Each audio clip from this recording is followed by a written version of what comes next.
And here we go. By now, I'm sure you're all too familiar with EA's vicious cycle of killing studios. As I've said in my previous videos, the way EA works is that they'll buy out or build up a studio until it's in its prime. They'll force their will, antics, practices, and unrealistic expectations upon them.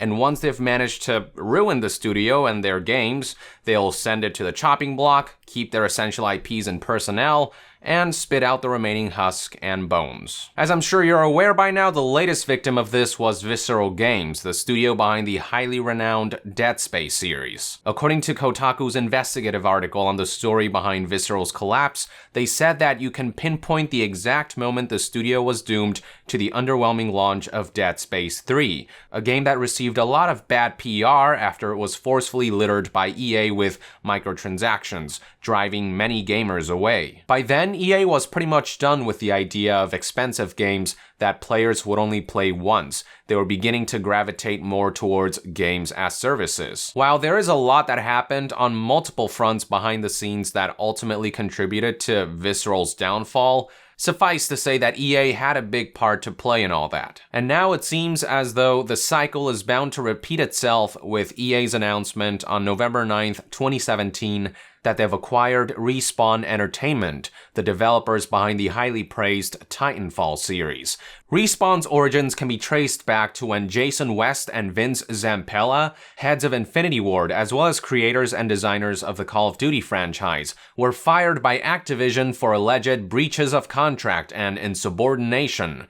The duo used this opportunity to found their own independent studio on April 6, 2010, named Respawn Entertainment, and they would go on to seek funding from EA by signing up to their EA Partners program. The program stipulated that while EA would help fund their games and have publishing rights, West and Zampella would retain all rights to their intellectual properties. From there, one thing led to another, and they would go on to make their first game, Titanfall, which was well received among both critics and the gaming community. The game also went on to be a great commercial success, with reports suggesting that the title has sold as much as 10 million units in its entire run. Unfortunately, the sequel, Titanfall 2, didn't fare so well. Despite earning accolades from both critics and the gaming community, the game failed to meet sales expectations, in large part because it released smack in the middle of two other first-person shooter giants, EA's own Battlefield 1 and Activision's Call of Duty Infinite Warfare. Yes, EA was actually stupid enough to schedule Titanfall 2 to release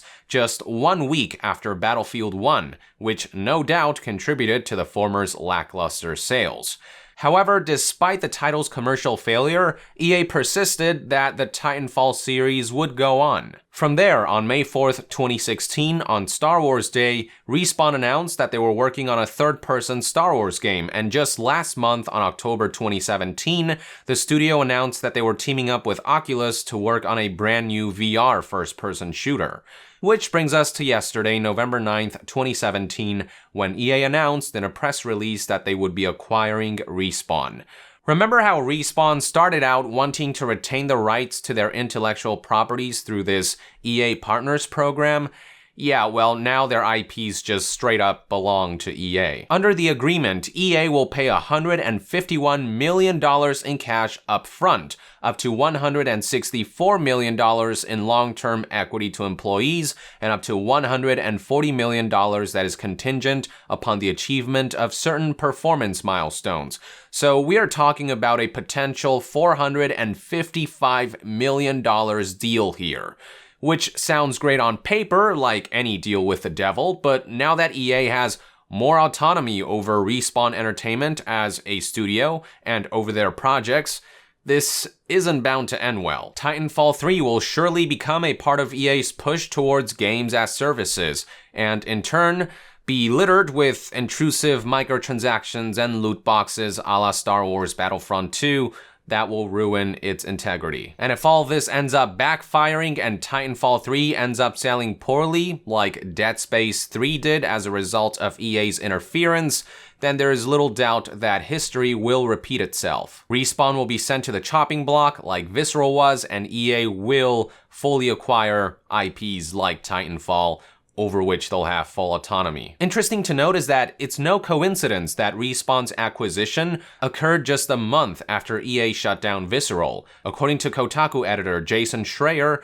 documentation sent to Kotaku show that this all began with game publisher Nexon making an offer to buy out Respawn, but EA had what's called first right of refusal, allowing them to make their own counteroffer. Seemingly that went really well, leading EA to shut down Visceral Games a month before officially announcing that they had bought out Respawn. EA basically decided between keeping Visceral afloat or acquiring Respawn, and they chose the latter option. Makes sense when you think about it. EA already owned Visceral, so they really had nothing to lose by shutting it down. They still retained ownership and autonomy over IPs like Dead Space and the new Star Wars game, and all they really lost was a couple of workers that they probably don't care about. And by acquiring Respawn, they gained more control over renowned developers like Jason West and Vince Zampella, as well as ownership and autonomy over new IPs like Titanfall that they can exploit with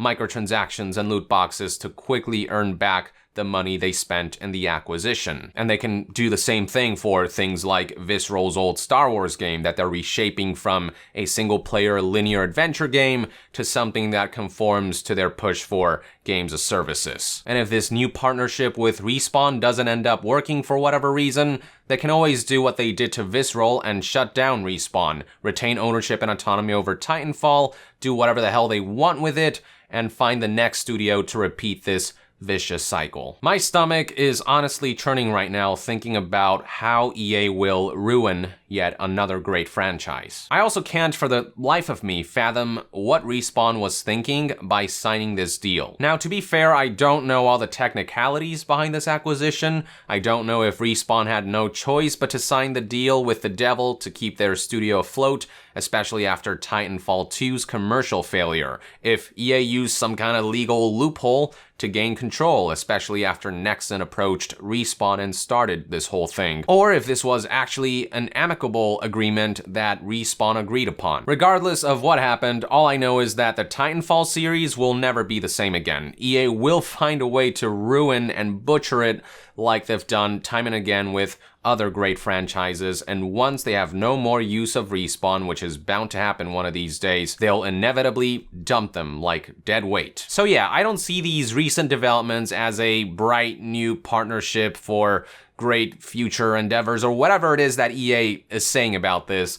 I see it as the beginning of the end for the Titanfall series we knew and loved, and for Respawn, who have sealed their fate by selling their soul to the devil. With that, I would like to end another depressing news update. Thank you for tuning in. I hope you found this video insightful, and if you enjoy my content, consider supporting me on Patreon. All contributions will go towards helping us remain 100% independent. And to be further updated on all things gaming news, reviews, and discussions, stay tuned right here on Young Yeah.